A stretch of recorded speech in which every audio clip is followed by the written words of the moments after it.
এখানে কেন এসেছো? বাতাস খাইবা। হৃদয়, এখানে কেন এসেছো? আমরা এখানে এসেছি আমরা নদীর পাড়ে বাতাস খাওয়ার জন্য, যেটা সরি টুল থাকে, যে মাচা থাকে, সেখানে আমরা শুয়ে শুয়ে ঘুমিয়ে ঘুমিয়ে বাতাস খাবো। তুমি কেন এসেছো? অশ্লীল ভাষায় বলবো না শ্লীল ভাষায় বলবো? শিল ভাষায় বলো। ঘুরতে, ঘুরতে। As a time pass. আর খাবারটা কি যেন খাইবা? লচ্ছি খাইবা। লচ্ছি। মামু, তুমি এখানে এসেছো কেন? বাতাস খাইতে আর নদী দেখতে। প্রাকৃতিক বাতাস এটা, তাই না? ন্যাচারাল বাতাস, ন্যাচারাল।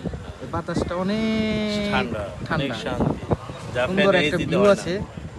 তো ইতিমধ্যেই চলে আসছে আমাদের হা হু হা হু হা। নয়ের সরে জামাই বালু খাইতে খাইতে এই পর্যন্ত লই আইছি। নয়ের সরের জামাই কেনায় ওই নয়ের সরে জামাই দাদা।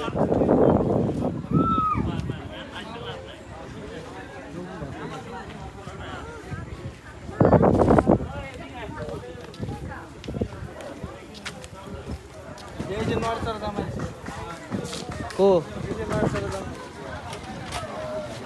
ব্রাজিল ব্রাজিল, সে ব্রাজিল করে। না, তোরা যে কত বড় বোকা চোদা এটা তো করে দেখলেই বোঝা যায়। তাই আমি কি কইছি আমি কোনো দল করি? একটা না, পোস্ট করে ওই রাখছি। কোনো দল করে না। ওইগুলো নয়ের তুমি এখানে এসেছো কেন? আপনাদের ফলো করতে করতে আসছি, না, এই যে বাতাস খাইবার কল, হাওয়া খাতে আসছি। হাওয়া খাওয়ান যায়, আমি তো খাই, অনুভব করেন না। আমি খাই।